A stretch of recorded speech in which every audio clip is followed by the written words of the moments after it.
अस्सलामु अलैकुम वरहमतुल्लाहि वबरकातुहू। मैं हाफिज इस्माइल आपका मेज़बान और आप तमाम का हमारे इस चैनल पब्लिक वॉइस टीवी में इस्तकबाल है। चलिए नाजरीन, आज की एक अहम खबर की तरफ हम रुख करते हैं।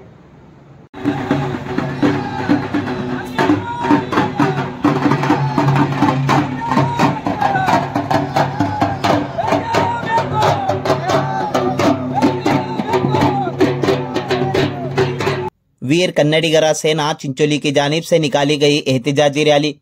सामाइन, तालुका चिंचोली में मुसलसल बारिश के सबब कई हजार एकड़ जमीन पर उगाई गई फसलें तबाह बर्बाद हुई हैं।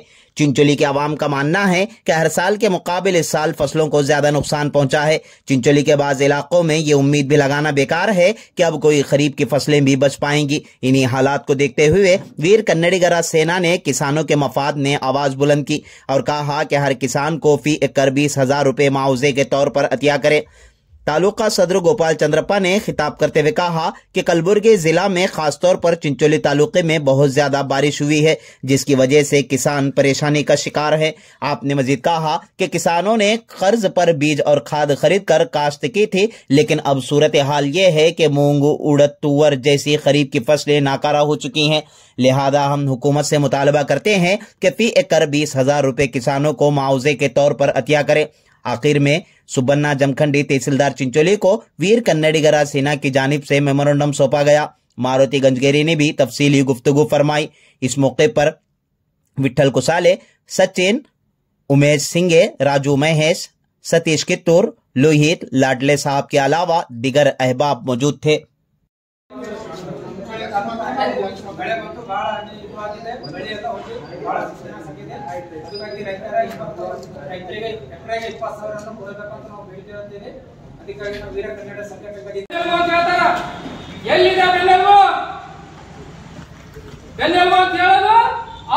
ಕೆಲಸ ಮಾಡ್ಕೋಬಹುದು।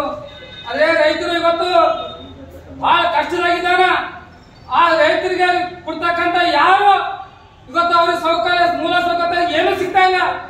ಇವತ್ತು ಗ್ರಾಮ ಪಂಚಾಯತ್ ಹಿಡ್ಕೊಂಡು ಇವತ್ತು ಮುಖ್ಯ ತಹಸೀಲ್ ಆಫೀಸರ್ ಇಲ್ಲಿವರೆಗೂ ತಾಲೂಕಾದವರೆಗೂ ಏನು ಸಿಗ್ತಾ ಇಲ್ಲ। ಅವರಿಗೆ ಯಾವುದೇ ಒಂದು ಫೈಲ್ ಹಿಡ್ಕೊಂಡು ಬಂದ್ರೆ ಸಾವಿರಾರು ಓಡಾಡ್ತಾರೆ ಇಲ್ಲಿಂದ ಅಲ್ಲಿಂದ।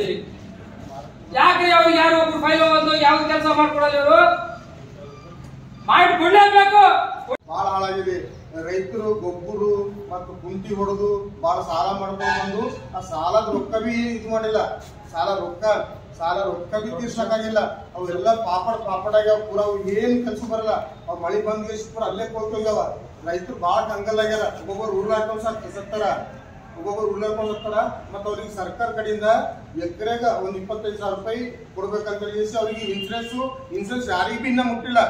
ಈ ಸರ್ಕಾರ ಇನ್ಸೂರೆನ್ಸ್ ಅಂತಾರ, ಇನ್ಸೂರೆನ್ಸ್ ಮಾಡಿಸ್ಕೊಂಡ್ರ ಇನ್ಸೂರೆನ್ಸ್ ಒಬ್ಬರಿಗೂ ಕೊಟ್ಟಿಲ್ಲ। ಇನ್ಸೂರೆನ್ಸ್ ಕೊಡ್ಬೇಕು ಅವರಿಗೆ, ಮತ್ತೆ ಎಕರೆಗ 20,000 ರೂಪಾಯಿ ಕೊಡ್ಬೇಕಂತ ಹೇಳಿ ವಿನಂತಿ ಮಾಡ್ಕೊಳ್ತೀನಿ। ಸರ್ಕಾರ ಅಂದ್ರೆ ಯಾರು ಸಿಎಂ ಅರ, ಯಾರು PM ಅರ, ಅವರು ಸರ್ಕಾರ। ಅವ್ರು ಏನು ಹೆಂಗ ಪ್ರಮಾಣ ವಚನ ಸ್ವೀಕಾರ ಮಾಡ್ತಾರ ಅವ್ರ ಅಂತಂದ್ರ ಹೆಗಲ್ ಮೇಲ ರೈತರ ಶಾಲ ಹಾಕೋತಾರ। ಈಗ ಹೆಗಲ್ ಮೇಲೆ ರೈತರ ಶಾಲ ಹಾಕೊಂಡು ನಮಸ್ಕಾರ ಮಾಡಿ, ಭೂಮಿಗೆ ನಮಸ್ಕಾರ ಮಾಡಿ, ರೈತರು ಈ ದೇಶದ ಬೆನ್ನೆಲುಬು ಅಂತ ಹೇಳ್ತಾರ। ರೈತರು ಈ ದೇಶದ ಬೆನ್ನೆಲುಬಾರ। ಇವತ್ತು ಅಂತ ರೈತರು ಬೆನ್ನೆಲುಬು ಮುರಿತಕ್ಕಂತ ಕೆಲಸ ಸರ್ಕಾರಗಳು ಮಾಡತ್ತವ। ಇವತ್ತು ನೋಡ್ರಿ, ರೈತರು ಮಳೆಯಾಗ ಮಳಿ ಆತಾರ, ಬಿಸಿಲಾತಾರ, ಚಳಿಯಾಗ ಚಳಿ ಆತಾರ, ಇಷ್ಟೆಲ್ಲ ಸಹಿಸಿಕೊಂಡು ಅವ್ರು ಬೆಳೆದಿರ್ತಕ್ಕಂಥ ಬೆಳೆಗಳಿಗೆ ಯೋಗ್ಯವಾದ ಬೆಲೆಗೆ ಕೊಡ್ಲತ್ತದ ಸರ್ಕಾರ। ಇವತ್ತೊಂದು ಚಾಕ್ಲೇಟ್ ಹೊರಗೆ ಅಂತಂದ್ರ ಅದಕ್ಕೆ ಫಿಕ್ಸ್ ರೇಟ್ ಇರ್ತದ, ಇವತ್ತೊಂದು ಬೂಟ್ ಅಂತಂದ್ರ ಅದಕ್ಕೆ ಫಿಕ್ಸ್ ರೇಟ್ ಇರ್ತದ, ಇವತ್ತು ಈ ಗಾಡಿ ಕಂಪ್ನಿಯಿಂದ ಹೊರಗೆ ಆಯ್ತಂದ್ರ ಅದಕ್ಕೆ ಫಿಕ್ಸ್ ರೇಟ್ ಇರ್ತದ।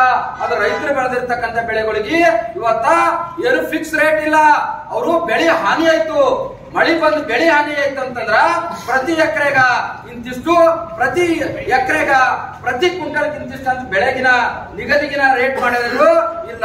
ಇದು ರೈತರ ಸಲುವಾಗಿ ರೈತರ ಜೊತೆ ಚೆಲ್ಲಾಟ ಆಡ್ತಕ್ಕಂತ ಕೆಲಸ ಇವತ್ತಿನ ಸರ್ಕಾರಗಳು ಮಾಡತ್ತವ ಬಂಧುಗಳೇ। ಅಷ್ಟೇ ಅಲ್ಲ, ನಮ್ಮ ರೈತರ ಅಣ್ಣತಮ್ಮಂದಿರು ಬೆಳೆ ಪರಿಹಾರ ಆಗ್ಯದ, ಇದಕ್ಕೆ ಪರಿಹಾರ ಕೊಡ್ರಿ ಅಂತೇಳಿ ನಮ್ಮ ನಾಯಕರುಗಳ ಬಳಿ ಹೋದ್ರ ಅವರಿಗೆ ಅವಮಾನ ಮಾಡ್ತಕ್ಕಂಥ ಕೆಲಸ ಈ ನಾಯಕರು ಮಾಡ್ಲತ್ತಾರ. ಅವ್ರು ತಿಂತಕ್ಕಂತ ಒಂದೊಂದು ಅನ್ನದಗಳಿನಾಗ ನಮ್ಮ ರೈತರ ಬೆವರಿನ ಹನಿ ಅದ. ಅವ್ರು ಕುಡಿತಕ್ಕಂತ ಪ್ರತಿ ಕ್ಷಣ ನೀರಿನಾಗ ನಮ್ಮ ರೈತರ ಬೆವರಿನ ಹನಿ ಅದ. ಅದಕ್ಕಾಗಿ ನೀವು ಕೇವಲ ಮಾತಿನಾಗ ಏನು ರೈತರು ಬೆನ್ನೆಲುಬಾರ ಅಂತೇಳಿ ನೀವು ತಿಳ್ಕೊಬೇಡ್ರಿ. ರೈತರು ಬೆನ್ನೆಲುಬಾರ ಅಂತೇಳಿ ನೀವು ತಿಳ್ಕೊಬೇಡ್ರಿ. ಯಾಕಂತ ಕೇಳಿದಾಗ ಅಂತ ರೈತರು ನಿಮ್ಗೆ ಶಕ್ತಿ ಕೊಡ್ಲತ್ತಾರ. ಅಂತ